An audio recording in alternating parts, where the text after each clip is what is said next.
Welcome to Philosophy from the Frontline. This podcast explores the intersection of philosophy, entrepreneurship, and veteran transition. Join us as we delve into the minds of successful entrepreneurs who have made the journey from military service into small business ownership. Our guests will share their insights, experience, and unique perspectives on life, business, and the world around us. Through deep conversations and thought-provoking discussions, we hope to inspire and empower our listeners to tackle their own challenges and achieve their dreams. So sit back, relax, and get ready to explore the world of entrepreneurship from a veteran's point of view.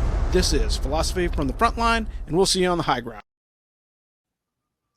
Welcome back. This is Philosophy from the Frontline, episode number 104. I have Marianeth Crockett with me today. She is the first Navy veteran on the show. I think I may have had a Marine at some point. I can't remember. We're 104 episodes in. Forgive me if I make a mistake. But the reality of it is this is a great opportunity to talk to somebody that is in the space. She is a innovative thinker and strategist. She's running around in the North Carolina area. She's very active on the social. So if you connect with her once, you will probably see her 1,000 times in your algorithm. But she's out there in the space trying to help develop things. And she is a veteran and an entrepreneur and many, many other things. So without any further ado, I'm going to turn the floor over to you.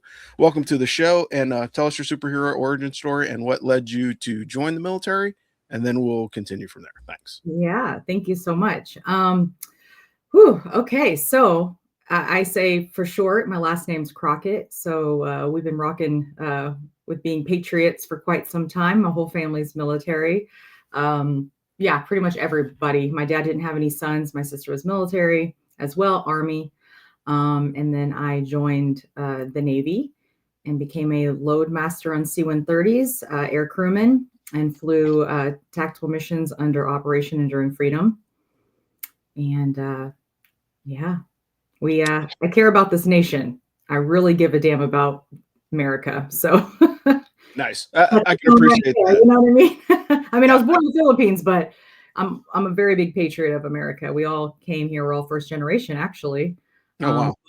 My family, we are a bunch of patriots. Even my grandfather, came from the Philippines to America and was one of the biggest patriots. That man had an airbrush American eagle, like American flag with an eagle all over his truck. Were like American flag polos every day. Anyway, God rest his soul. But yeah, that's my family. That's cool. And again, tradition of service usually is a way. Some people join the military because they don't really know, like, oh, look, that sounds cool. I saw the commercial. I want to do some of those cool things that they did in the commercial.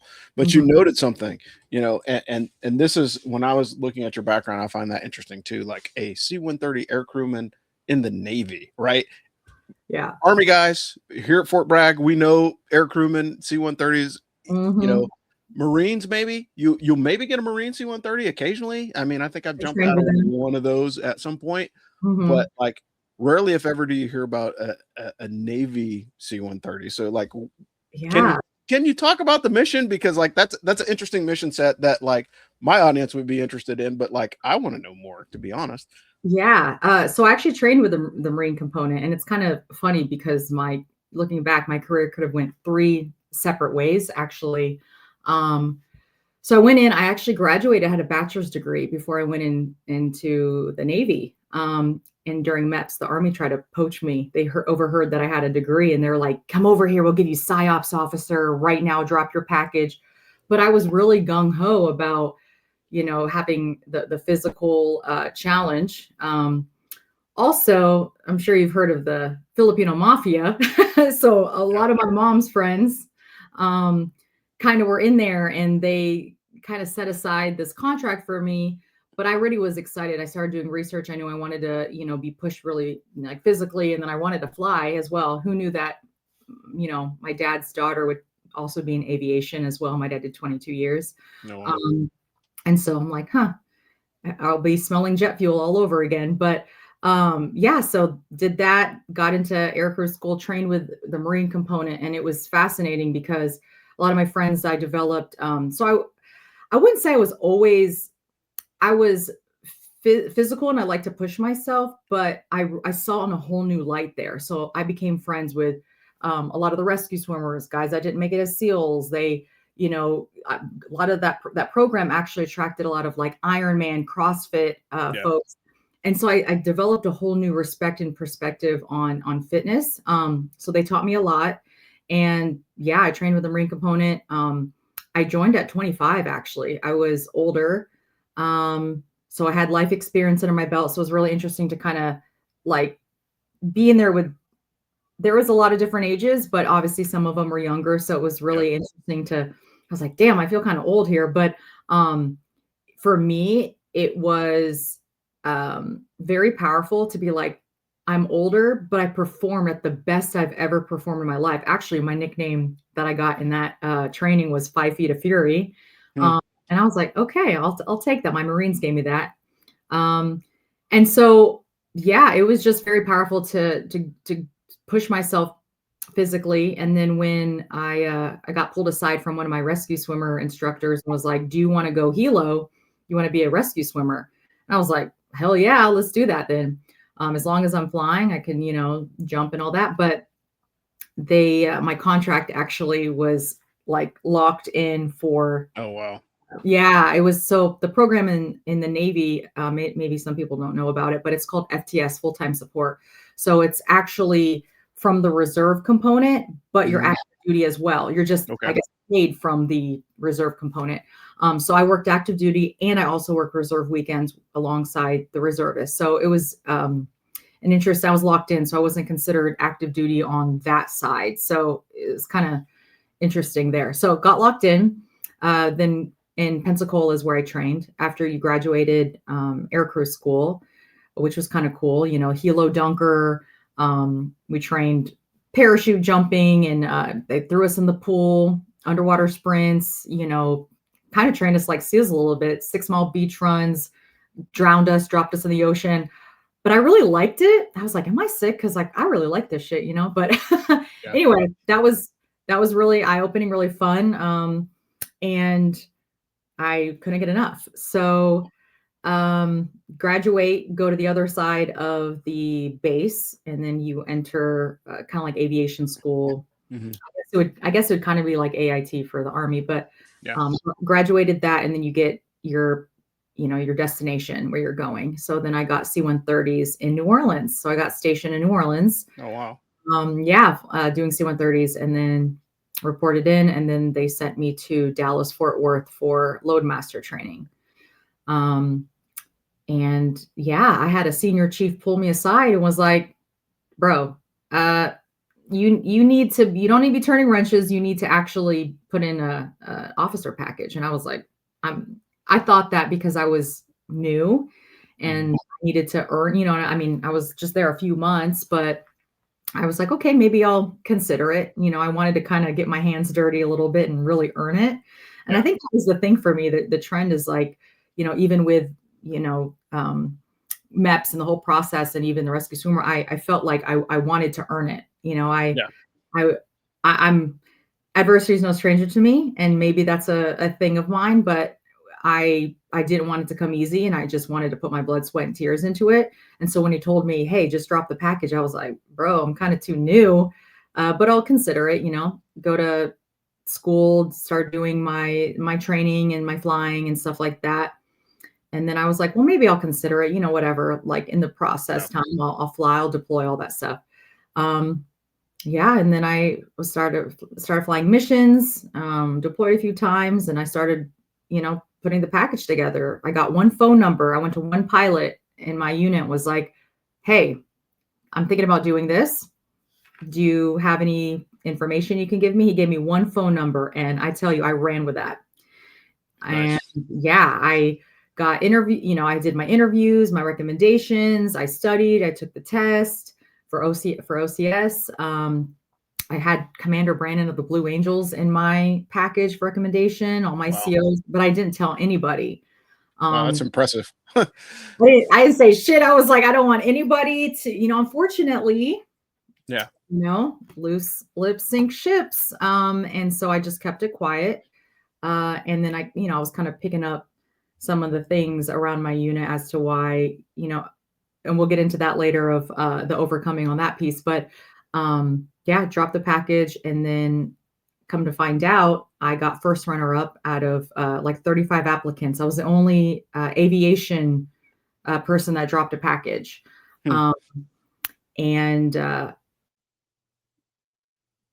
my commanding officer friends with all of them, which is kind of funny. One of them just visited me from New Orleans and went out to eat and caught up. But she was a woman, so she was very excited, like mother hen, and Mhm. she announced it to everybody. And No, unfortunately, she was very proud, but there were some people that didn't yeah, align with the same feeling, unfortunately.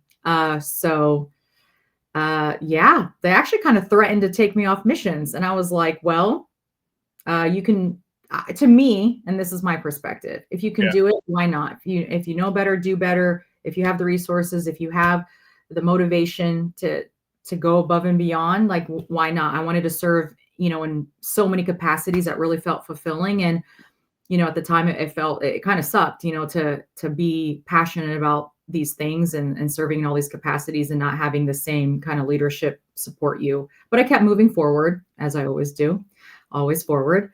But yeah, so that happened. And then I just was like, okay, well, I'll work on it again. But again, I'm not saying anything. yeah. Hate to say it, but that they, let's just say they made sure that I never dropped a package again, which led Wow. me to one of the reasons why I decided to get out, amongst many other things. But Okay. Wow. yeah, So yeah, yeah, so a couple things. The first thing I'm going to note is like for those of you Army people that have not been around Navy folks, they have a lot of bases that are like in the interior of the country that you just yes. wouldn't resonate with. You're like, New Orleans, not much water near New Orleans, like maybe towards the post, towards the port, towards the Gulf. Like when you think about it, like it makes sense, but like it's not Mhm, on the top of it's just not on the top of your head, because mhm, I've gone to some Navy places since retirement, then going, wow, like mhm. that's there, so I think that's interesting. But But also no, sorry, go no, ahead. go ahead. Oh, I was just gonna say, it's a multi-layered thing too. Again, I'm being very vulnerable. I'm just keeping it really real. And I think people sometimes want to sugarcoat stuff like, yeah, sir. There's a lot of dynamics. There's a Yeah, lot of layers. And even being a woman in the military, there's unfortunately some people that still don't think that we should. Now, do I think we always need to be in certain roles? No. Like, I'm old school in that approach where like, do we need to be, but they're very helpful in certain roles, CSTs, things like that. yeah, Like, yes, I want to respect them and their support as well. But in some ways, maybe not. But in roles like mine, I think that's perfectly fine. But unfortunately, some people didn't think the same way. Um, and so kind of combating some of those uh, I wouldn't even say discrimination, prejudices, I guess, in yeah, some ways. Also, for me, the other thing that I think added to my experience was a lot of my friends that I kind of became friends with, like my commanding officer, the pilots. I don't know if it was because I came in older and I was educated. I kind of clicked with them a little more. And then, yeah, my commanding officer would invite me in, make me coffee, and we'd chat. He wanted me to mentor his daughters. My command master chief, I photographed his daughter's wedding because I had a side business. But mhm, that's also interesting because it's really cool to be a veteran entrepreneur now. When I was yeah, in, they did not like that. It was actually kind of frowned upon. yeah, So I just kind of did my side hustle without saying anything. But so yeah, I was friends with them. Like they respected me, I respected them. yeah, And so some people did not like that. I wouldn't even say fraternization. It was like a mutual respect for good leadership. yeah. And I think that kind of ruffled, kind of like, It's why am I not in there having coffee? And it's like, well, probably because you're an asshole. Well, and you make a very good point. Like, and that's one of the that's one of the difficult things of Yeah. all the there's a desperation there was a desperation over a period of time, and I was thinking about it, and it's funny because like I can honestly say that my politics, and not to get political, but my politics are predicated off of being operationally deployed during election cycles, right? So I was deployed during 4 election cycles, so I saw Mhm. the exact changes that were happening in real time based off of the political ocean that was happening. And guess what? It was on both sides, folks. You know, Mhm. Republican and Democrat, they would make decisions that were not in the best interest of the people on the ground Mhm. for political policy benefits, right? We can just say that. Yeah. The other part of it is, and it's interesting that you bring it up because I was going to ask you about it, but one of the things that is always interesting is, you know, there's not a lot of female voices in the veteran space that are talking honestly about their experience. Or if they are, they're talking about their experience, as in, hey, look at me. I did all these great things. I'm super, super cool. You need to respect me, like me, love me, or you're a misogynist and you hate women. Like, no, that's not the case, right? The reality of it is everybody has different backgrounds. There's a lot of diversity in the military, and forced diversity will fail every time. Organic diversity does not. And I think that is something that you're not going to learn in an academic institution. You know, never in a gunfight did I look over my shoulder and go, "Ooh, I hope that white guy covers my six." You know, I've never said that. You know why I never said that? Because I know that he was trained. I know that we're on the same team, and I know that our mission is, you know, in front of us, front towards enemy. And so I think that's something that, you know, absolutely has to be rectified. And like, right, wrong, or indifferent, if you like or dislike what Secretary Hegseth is doing right now, the reason why he is doing it is because you have had leaders that have gone on for so long in a time of war that checked the ultimate outcome of the military, which is to fight and win your nation's wars, for social programs. Like, you can be as political as you want, but the reality of it is as an infantryman, my job is to close with and destroy the enemy by means of fire and maneuver, period, point blank. Nothing else matters. If you have a problem with that, don't be an infantryman, right? Like, that's what it boils down to. It's not, you know, it's not a social experiment. It's not for us to enlighten the rest of the world, because combat is not enlightening. It's brutal. People get hurt, people die, and that's what it boils down to. And you know, to hear you make that reference is very important. And I think a lot of women in the military don't speak their part because they have a problem with their role. You know what I mean? Like, oh my gosh, like, I wasn't, you know, tier 1 operator on 300 objectives when I was in Iraq in 2003. Okay, great. Like, we didn't expect you to. Nobody asked you to do that. You know, would we want you there? I don't know. It depends on how trained you are. I can't assess, you know what I mean? I can't assess you from a podcast. But when I hear a lot of the, you know, when I hear a lot of the women in the veteran space talk, it's more of ego inflation than it is just telling the truth about their experience. Oh yeah. I think, you know, authenticity always is going to carry through. The organic connection always going to carry through. I think we live in a world where, you know, we're so digitized and we have to put on this thing. And it's like, dude, that's not real all the time. Like, you have your good days, you know, people want the highlight reels all the time. That's not real. That's not feasible. You're going to have shitty days or whatever. Now, when I hear, you know, with my transition, it took I declared about a year to just sit and process, because I was very angry.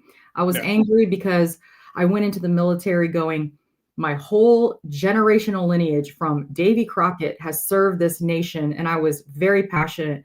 And I saw my dad being a leader for 22 years, fighting for his people, taking care of his people. I grew up with keg parties with dudes, you know, that he served with, and they all were like my uncles. Like, I grew up in like the family military component. And so I went in with a little bit of an expectation that was going to be the same. And, you know, not all leaders, you know, are bad, and I had really great leaders, and obviously, but I've also had, you know, the leaders that inspired me not to be anything like them, which is why I am so passionate about being the servant leader that I am, you know, because in my heart, that's authentic to me.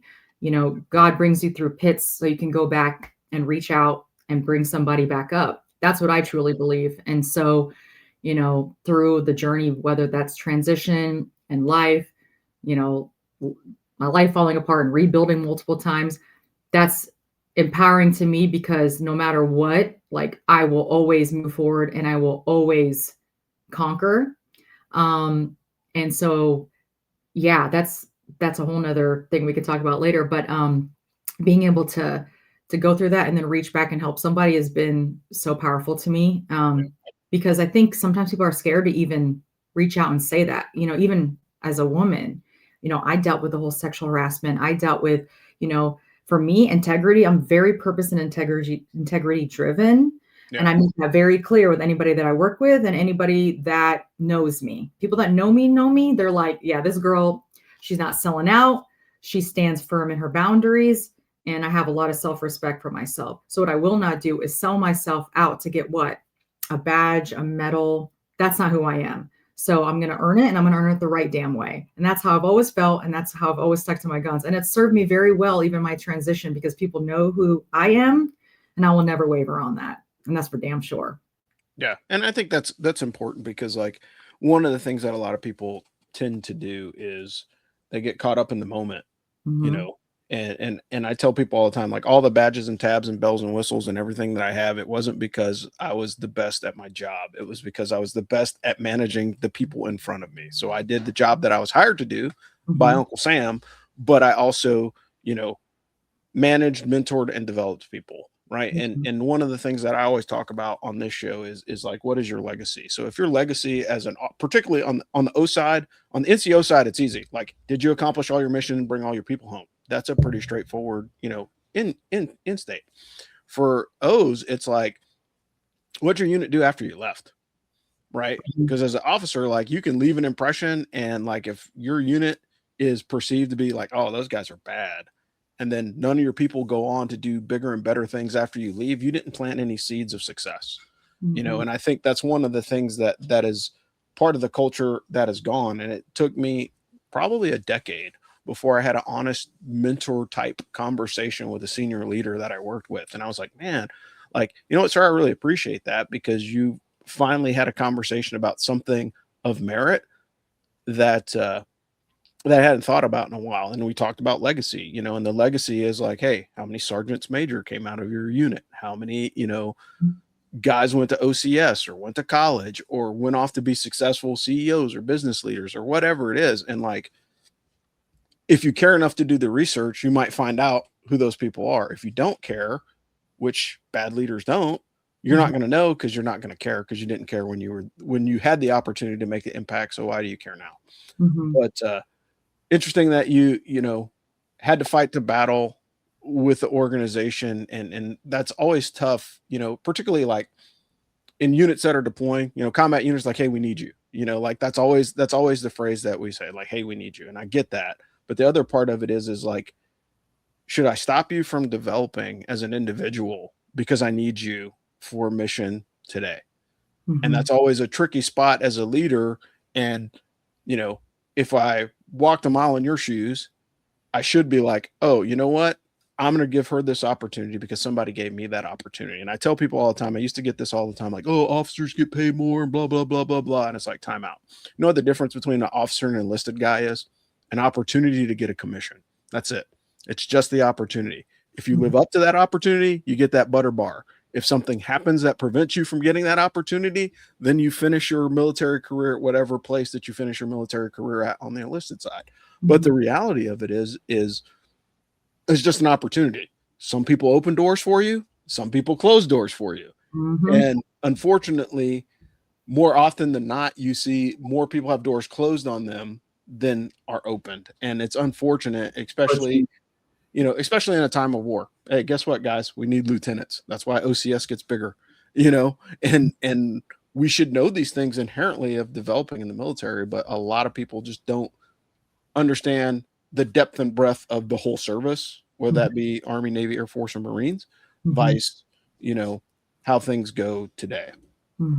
But and I don't want to, you know, I've had good experience as well. Like I don't want it to, but I think people skip over a lot of those parts to be like, it was all, you know, rainbows and butterflies, and it wasn't. It's gritty, it's raw, it's real. That's what it is. I had beautiful moments, and then at times I didn't have beautiful moments, but those all shape you, you know, as cliche as that sound, they really do, which is why I've adopted a lot of the things that I went through to say, now I know I can go forth and be the door opener for others. I can stand on business and represent and be firm in my boundaries, and then see somebody struggling and then go in and help them. You know, mental health is also a very big piece that I'm passionate about. You know, just things that I've been through, even my journey, but also, you know, people I deployed with. There's people that I no longer can't pick up the phone and call, and that's a shame. But that's why I'm very big about I'm the ride or die friend. I'm the ride or die person to know, because I will go in and I will make sure you're okay. I don't just stand by like, you good, you good. No, I'm coming over. Yeah. And that's the type of people I want in my tribe, because Yeah, for sure. I don't take a hands-off approach when somebody's suffering, I mean, within reason, like, you feel out the situation, you understand, if they don't want you, you got to give them space. But I'm talking about in the time that they need you. Yeah. No's not an answer for me. Yeah, and that's fair. And again, surviving the piece is just as important as surviving combat, and that's the biggest battle, yourself, people, right, yeah. a lot of people say, been to war, that's a battle and that's a fight, but the biggest battle is the one with yourself. Yeah, well, because you're losing your outlet, right? When you serve, and this goes very well into the transition piece, right? So when you start thinking about transitioning, one of the things that a lot of veterans struggle with is their identity. Like, who am I going to be once I hang up the suit, right? And that's the whole reason why I do this podcast, is to show people like, hey, there are success stories out there. Like, yeah, we do lots of interviews, we talk to a lot of people, but the reality of it is like, hey, these are all, unique situations, but those unique situations have similar outcomes. And that similar outcome is success based off of the amount of work that you're willing to put in to create that opportunity for yourself. So, you served, cool job, did a whole bunch of cool things, and then you moved on to your next gig. After you transitioned, you said you took a minute to kind of process everything that happened when you left. But then what was your next move after transitioning out of the military? Because you're doing a lot of cool stuff, and like I said, you're algorithm crusher. So if if you're out there, you're out there. But like, tell me about what's going on today. Yeah, really quick before I segue into that, I just want to say that, the thread through all of it is we're service driven, right? Service, purpose, mission driven. So just because the service ends, you can serve in other ways. Everything that you've done, whether that's related or non-related, that you don't see at the surface, it really will serve you well throughout your transition and beyond. And it's a beautiful thing. I think people sometimes get out and they're like, this is what I was, this is it, what do I do? Like, those unrelated skill sets and relationships you develop, and all of it can be now applied to your life moving forward. You just serve in different capacity. The service doesn't end, it's just in a different way. And that should bring a little peace, to those transitioning. But so I spent about a year. I told myself, I'm just going to decompress. I was angry as hell, just trying to understand what the hell just happened. I started looking at grad school. My last deployment, I was like, okay, I'm going to go to grad school. I'm going to use my GI Bill. Like, what does that look like? What's my next step? So I started kind of developing a plan, but I did need time to decompress. And I did. But then about almost a year, I found myself going on a nationwide tour with Road Trip Nation and USO. Launched in LA and did like a tour bus all the way up to DC. I spoke at all the military bases. We premiered a documentary. And it's basically, it was about a transition. It was about the mission of your transition and paving your own path. And there was actually some pretty cool people in the documentary. Actually, Matt Best was in it, a few other veterans. I'm blanking on a few other ones. One of them went off to play for the NFL. And so we were kind of premiering that documentary, but also speaking to the points of, it's called The Next Mission, the documentary, but speaking to what does that look like? Just kind of what this podcast is about is, what does that look like for you, and kind of finding your own way, and paving your own path. There's no right or wrong answer. Everybody's journey looks different. You're not going to do what the next person does, because everybody's different. Everybody's unique, and they have different skill sets and life journeys. We just have to give ourselves compassion in that part. It doesn't look the same for everyone. People bloom at different times. But yeah, so I did my nationwide tour for a few months. And then I just wanted to travel the world. I wanted to see, I did travel a lot, obviously, when I was in the military. But I wanted to kind of either revisit or go back to other places with a new perspective, without just like a time, critical, agenda. And so, yeah, I actually been traveling. I just wrapped up my 27th country last nice. February. Yeah.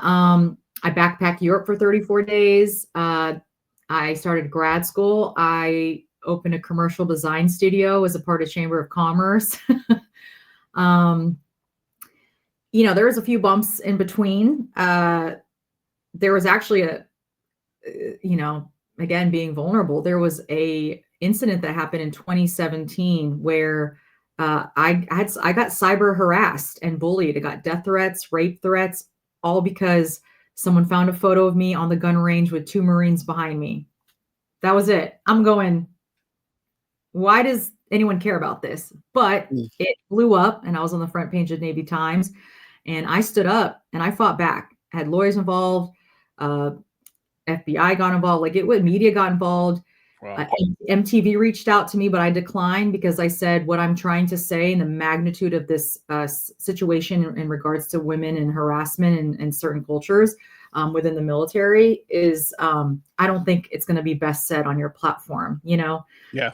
Again, stuck to my guns and what I believe in, and thanks, but no thanks. But that's, again, why I'm really passionate about things like that, because yeah, you serve, and especially if you serve with integrity and you're honorable, it shouldn't happen to somebody like that. It shouldn't happen to anybody, but definitely someone, so the people that knew me were highly disappointed with that scenario, but we have to protect our members better, especially in that way. And it was crazy because it happened 2 months prior to the Me Too movement. So no one really knew what to do with me fighting back. They were just like, and I'm like, I'm doing this on behalf of all the other women veterans, not just myself, because God forbid this leads to somebody committing suicide or whatever that is, because, I dealt with that while I was in the military. So I don't ever want someone to feel like because they served and God forbid there were males around them, that now they're put into a light where that's going to drive them to think that that was the only option that they have and be publicly harassed for what? For being in uniform? That's trash. So back. Yeah. And, go ahead. No, I'm shaking my head because, again, we hear these things all the time. It's like, oh, people are so supportive. People are so supportive. People are so supportive. And 100% guaranteed there's probably some women that were involved in the harassment. Oh, there was. I was actually very disappointed because they said, well, it happened to me, so it should happen to you. And I was like, no, that's not that's not correct at all. But what I did do is, in that vulnerable moment, I did reach out to one of my counterparts. I was in that documentary, actually. And he was like, I'm going to help you. Like, we're not going to let a sister get hurt like this. So he actually reached out to his LinkedIn community. And I was really like, I don't know. This is kind of, I don't want people to know my business, but also how do I fight back? And that's the weird space. You're fighting back. You're being vulnerable and vocal about something that is correct and should be defended. Yeah. But without sounding, the approach has to be well executed, because otherwise, oh, she's complaining or she's emotional and it sucks, because unfortunately that's how it is. Like, how do I navigate this and say, I'm fighting back on behalf of not only me, but other women veterans, and not being like, oh, just shut up, she's just complaining again, because we're also put into that box. Let's be for real. So he reached out. Next thing I know, his network, I had a hacker get involved. I had a global person from Facebook get involved. That was a veteran. Like, all of these insane contacts were like, no, we're coming in and we're fighting with you. And they went in and handled some stuff and had a lawyer involved, and it was crazy. But anyway, so I say that to say that I fought back to a point where even some of my friends that I actually served with were like, I think you changed some things. Now we're doing certain trainings on stuff. We're talking about this more. And I'm like, okay, cool. As long as it's shedding some light, and also giving, even if it gives one woman hope that, like, I'm going to speak out if there's wrong, because ultimately that's not okay. And how are we going to expect to recruit women and get people in these places when they don't even feel safe to wear a uniform? That's not fair to them either, So all of that, I just felt compelled to fight back. That's just what I had to do. I wasn't going to lay down and die on that one. So I do continue, especially in the work I do now, kind of bringing back to that, the legislative work. I'm now Director of Legislative Affairs for Combat Veterans of America. And yeah, just continuing to fight forward. As of recent, co-founder of 3R Strategic Solutions. And one of my other co-founders, he's a Special Forces. The other one was also Army, did some kind of high level stuff with NSA and different things. But anyway, very seasoned people. And that all actually came from the mountains. When Hurricane Helene hit, we went up there. I packed my car. I looked alone and just went up there to answer the call because I said, if somebody is hurting, and I actually did like hurricane relief efforts while I was active duty as well. But I was co-founded the 3R resilience, recovery, or response and recovery, emergency management, infrastructure, resilience, things like that. Again, answering the call and bringing other veterans and other businesses into the conversation to now build community and move forward with all of that: crisis management, emergency management, disaster recovery. And then I also founded KALEO Group. And KALEO Group is like a strategic consulting firm. I do design, I build out frameworks, I execute, events or whatever they need. So really honing into my MBA and design strategy on that one. But within that, I have a social impact arm. And that's a big one I want to kind of emphasize is I'm building warrior women, right? So women veterans, and that kind of came from my own pain point. And that was ignited from an organization that actually helped a lot in my transition and my journey. It was called, oh my gosh, see, there we go. It was called, oh my God, I'm blanking. Can you cut that out? Anyway, it's based out of California. It was, wow. So I have a TBI, that should be noted. So I do sometimes blank on some things. But anyway, it was a program for about a week. It was first responders, and this was the first women veteran cohort. And it was actually very powerful to be with other women in the space. And the guy that ran it actually was Sparta, the Sparta Project. Mm-hmm. Boom. He worked with high-level trauma survivors and, like 9/11 and stuff like that, but he facilitated it. It was very eye-opening. And then I was like, man, where are these other groups? I wanted to be more involved. And I reached out to a few really cool groups because I'm also like an adrenaline junkie. I ride dirt bikes, I snowboard, I shoot, I do all these things. And, I actually got turned away on a few. They're like, you're not a dude, you can't be a part. And I was like, what? You know what? I'm going to build my own. So it's called Ignite. And right now I'm doing monthly immersive experiences. There's a physical and mental component.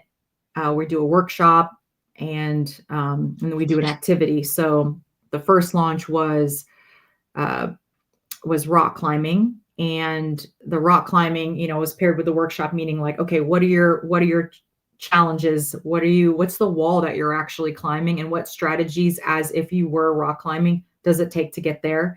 Building the resiliency piece and kind of at the very least giving self-awareness. So moving forward, what is your operating system and how do you understand that better to now, operate, be force multiplier in both everyday and high stakes situations. But that is building up to my actual multi-day cohort. So I'm going to be doing that the next few months. Second month I did a shoot house. And then we're doing archery actually next month. I'd love to get more, women veterans involved. And I'm building it out. I'm building a tribe, and you got to be ready. That's the prerequisite. I get it. We go through our stuff. We end up in a victim mentality for a little bit, whatever. But what are you doing moving forward? And so that's the big emphasis on this kind of program and this group that I'm building is you've done some work, you're ready, let's go. We're building forward with a group of women that's going to have your back. And that's the vision that I see for that. And then I'm working on a few other things in like the nanotech space, use cases, human trafficking, and things like that. So Again, I think I love solving problems. And I want to leave the world. I want to leave the world better than how I found it. That's the Yeah. biggest thing. And if there's any way I can do something to make something better, then so be it. Like if I can, help someone else or make a process better or whatever that is, I'm going to do it. Uh, Yeah. yeah. That, that's awesome. And I think that's one of the things that a lot of people have to understand. Again, like you said, it's not that your service ended, you just changed uniforms.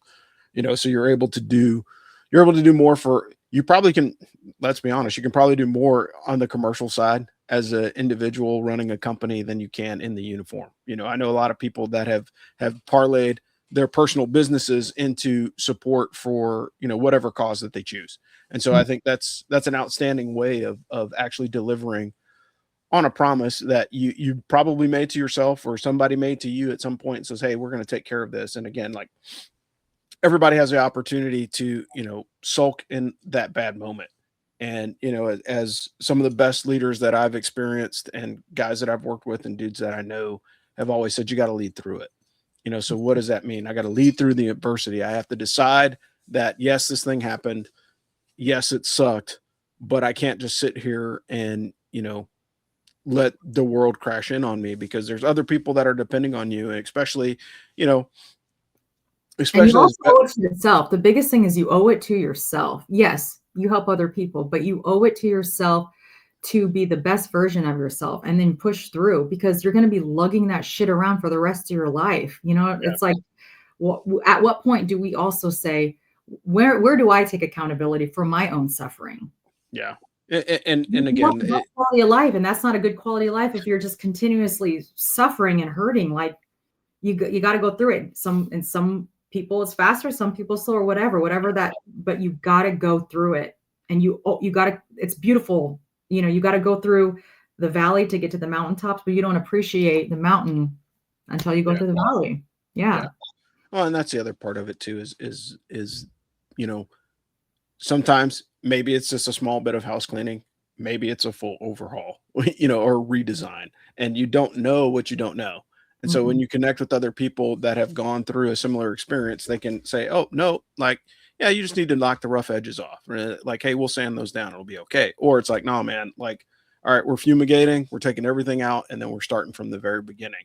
And if you're not willing to open yourself up to that opportunity, like, all you're going to be doing is like daily dumping the trash, right? Like, I'm just going to take the trash out every day, and maybe that works for you, you know. But if you want something different, typically you have to take a larger or broader or a more audacious move. Is probably the easiest way to explain it. I say Hey, updating your operating system, because in some ways you have everything you need, but you just have to continuously update it. And then when you understand that, you can be really dangerous, because then you understand how you are, how you think. You're updating it, whether that's absorbing other perspectives, absorbing opportunities and yeah, new experiences, and being able to see things through all of these different lenses that it just makes you so uh just like better built human. yeah, You're going through life with all of these tools, and you can't do yourself a disservice by shutting those off, even if it's tough love or whatever that is. But anyway, sorry, go ahead. no, no, you're spot on. And what I was going to say is, one of the things I always talk about is like, how do I capitalize and maximize people's human potential? Right. Mhm, That's all that it is. mhm, We are in the business as humans, particularly in the military, mhm. of maximizing human potential. Whether I'm a team leader in a rifle infantry platoon or I'm a pilot in a jet, right? I want to maximize my potential so I can be the most effective on whatever platform that I'm fighting, shooting, or maneuvering with, Mhm. Humans over right? hardware. Uh-huh. Right. And that's how the military gives you a structure to kind of pursue that. And then all of a sudden it stops, whether that be 4 years or 24 years, right? Like, then you have to transition out, and it's like, hey, how do I continue to fight for that continued pursuit of increasing my human potential when I don't have the old vehicle anymore? Right. Because the vehicle, for so many people, the vehicle is their identity. You Mhm. know, like, yeah, you can tell I'm a veteran. Why? Because I have a curved bill baseball hat and I wear a lot of army stuff, right? Either that, or I am a former frat boy from the University of Georgia. But those are really the only two kind of things that you get from the way that I dress. But the reality of it is it doesn't mean that I've stopped reading, I've stopped growing, I've stopped looking at other opportunities to develop myself. Because again, and we say this as a joke, and you'll hear, a lot of people say like sharks die if they stop swimming, right? We know this. And so human beings, you don't physically die, but emotionally, spiritually, and mentally, if you stop pursuing that personal improvement, like you just get stuck. And like I've seen so many people that are stuck at like that pivotal incident that, oh, when I was in Iraq, this happened, or when I was in Afghanistan, this happened. And they are stuck in that moment, in that year, at the hour and the minute where that bad situation happened, and they've never broken out of it. Right. And if they never break out of that, it shows in the way that they do business as a veteran. It shows the way that they interact with people, the way they talk to people, the way they treat people. And so what you want to do is like, yes, noted, this happened, but that is in the past. And this is all the other things that I can do beyond that point. And the people that are successful, like when you see like, dang, man, that dude is killing it. Like, why? Because he took that pivotal incident and moved forward and did something else. And you can honor the experience. No one's saying like, in some ways you can want to forget it. I get that. But you can honor what you've been through, but you don't have to live in that. And I say that because, I'm blessed to have friends from all walks of life, all colors, races, ages. I have a group of old Vietnam vets. I call them my granddads. They've all adopted me, and a lot of them are old SF, crusty SF guys. And guess what? We drink beer and we talk shit to each other. It's I'm blessed to have that. But there's, for example, one in particular, I've seen how he's continuously looped, and it breaks my heart because he's sitting here at like shrapnel in his body. God bless him. 70 plus, and just still, like he didn't do the work. And I see what that's like, the tail end of the journey. And I'm like, man, if only he, if there was somebody around him that could have been like, hey man, let's go do something. Let's go do something else other than sit here and drink beer. Yeah. And I spend time with him, and I want him to know that he's, he can be heard. Because some of the things he's told me, he doesn't even tell his daughter. And, I let him have a space to just be himself. And if you, be emotional, whatever that is, like, to be vulnerable, and that's okay. But on the other hand too, I've had to also be like, hey, let's not get obliterated. And he's trying to, so it breaks my heart, and I give him the love and the space and the toughness if he needs. But I know I seen what that's like too, Yeah. I mean, ultimately at the end of the day, what you're trying to do is give him the opportunity to, transition. And it's hard to do, and again, like there's so many people. I have a really good friend of mine that was like misdiagnosed by the VA, like, oh, you just have post-traumatic stress. And like, no, he actually had, another serious medical condition that needed to be examined. But they were like, oh, you're just feeling bluesy. It's probably just PTSD. Like maybe there's more than that, And so there's generations, like there's bands of time where, things were good in the VA, things were bad in the VA, things are getting better in the VA. And sometimes, the community around you can help you kind of navigate through that, right? Like if something's not right and you're like, you're off today, man, is everything all right? And we owe that to ourselves as veterans to keep that community going and talking to each other, because the average person does not understand that. And then you flip the extra layer on it. It's not just veterans, it's combat veterans, people that have done certain things and seen certain things. Like there's layers to that. And the better understanding that we have that like everybody's different, everybody's experience is different. But again, the best part about the military is like, I can ask you a question about property accountability, and 100% you can tell me a story about something that wasn't accounted for. Right. But the end result is count your stuff and make sure you hold on to it. Inspect what you expect. Like if I don't look at it, I don't know what the result is. All those common things that, some people go out and make hundreds of thousands of dollars talking to people in the civilian organizations about. It's nothing new to actual veterans that served, right? Like we all understand these lessons. It's just the vehicle or the story that is attached to it that makes the difference. But all right, we are getting close to being overtime, but I figured we would because you have a lot of stuff going on. But the one thing that I do want to ask is like, was there one thing that helped you transition, or are you that thing? Have you give us a success story of something that you've done since you've been out? You know, with all the other engagements that you've done that has been successful, or somebody that helped you in a similar fashion, so we can wrap this thing up. But I really enjoyed this conversation. It's very, very pointed. I appreciate you being, a person that's out there that's trying to, assist a very, very neglected portion of the veteran community, i.e., the ladies. Female veterans do not get, because we automate, most people assume when they see a woman that's around the military that her husband served. And Oh yeah. sometimes, and sometimes that's not the case, and so it's very important having, somebody with a platform that wants to talk about things. But, again, something that helped you during your transition, or even somebody that helped you, a program or something that helped you to be successful today. Oh man. There's a few. I do want to, God, I'm gonna put it out there.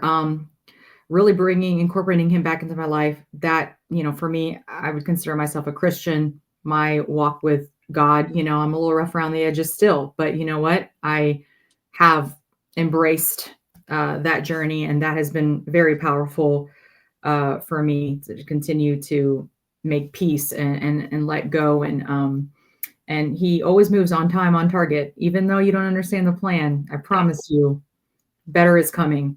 That's one. Two, I do want to give credit to myself, because there was times where I didn't even believe in myself, and the only thing I had at the time was God, and but moving the needle forward of like, okay, I was in that space where I was like, everything feels gross and icky, and coming out, trust has always been a thing with me, but do I trust myself enough to continue to make certain decisions, because everything I knew was just distorted, even when I came here. I came to North Carolina actually in 2020. Half I got into Bunker Labs, and the other half my life blew up. My ex of 5 years came back from Iraq and mentally declined. I'm talking, it was like a movie, like went missing. Police got involved, nationwide search. We couldn't find him. That unraveled things within me, that, I was gunning to find this person, and nobody that was, a veteran around me. They're like, oh, he's fine. I'm like, no, you don't understand. This person could be dead. Like, so that's another reason why mental health is so important to me. And we should be, that really made me go, no, I'm going to be the ride or die person, and other people in my life will also be ride or die. Because God forbid, anyone is in a situation like that. I want to make sure we're good. But so anyway, life blew up, come here in 2020. It was in a healing, grieving, and then getting back into the veteran space has been really powerful. My community that I built, that I've, been so blessed to, be a part of in North Carolina. I have other veterans around the state, but North Carolina has been very powerful. The journey here, a lot of people in that space have been so powerful for me. I have a mentor. His name is Bob Burton. A lot of people on LinkedIn probably know him. Yeah. When I tell you that man prays over me after like every phone call, he has been so powerful in my healing journey, especially with my walk with God, because, he's been through it too, but also inspired me to be a good leader, because I saw what that's like. He cares about people. He helps people. He just wants to do right. So we align in that, but also strategic thinker, very creative. And then everybody that I've met through him, or when I've been out and events and up to co-founding companies, going to the mountains, just everybody has kind of, even if they were bad, has served, has been a part of it for a season, and there's been a reason for that. And so I do honor all of that. I'm blessed to be able to learn something from each of those people. But yeah, North Carolina has just been very freaking powerful for me. And I'm excited to see what 2026 will bring. So yeah. Awesome. Well, we are like literally 48 hours away from the start of the new year, which is crazy. But really appreciate you coming on today. Like this was a very powerful discussion. You covered a lot of ground. Yeah, one of the things, you know, we talk about the faith component, and hey, find whatever faith you need to have to keep yourself on the straight and narrow and healthy, right? Because there's a lot of things that will take away your time. There's a lot of things that will eat at you. And it's like, hey, if I got to spend an hour a week, I can either spend it drinking in the bar or I could spend it at church. One of those two things is probably going to be a little bit more fulfilling for you, but I can't say which one it's for you. But choose your tribe, you know, and that's one of the best parts about, you know, being a veteran is you get to pick and choose the people that you have in your life every day. Yeah. Whereas when you're in the military, it's like, hey, whoever shows up, you know, during the spring and summer PCS moves, those are the guys that are going to be in your outfit. But now you have the opportunity to kind of pick and choose, and you can cherry pick the good ones, observe the ones that aren't so good, make some notes, and then, you know, continue to move on. But it's been a really great conversation. I really appreciate you coming on, everybody. This is Philosophy from the Frontline. This is episode number 104 with Marianeth Crockett, and we will see you guys on the high ground. Thanks. Appreciate it. Thank you for tuning in to this episode of Philosophy from the Frontline. We hope today's conversation gave you valuable insights into the journey of veterans transitioning into the world of small business. If you enjoyed the show, please subscribe, rate, and leave us a review. It helps more people find us and supports our mission to empower veteran entrepreneurs. Stay connected with us on social media and visit our website for more resources, tips, and episodes. Remember, your service doesn't end when you take off the uniform. Your next mission is just beginning. Until next time, keep pushing forward, stay resilient, and turn your battle-tested skills into business success. This has been Philosophy from the Frontline, and we'll see you on the high ground. Thanks.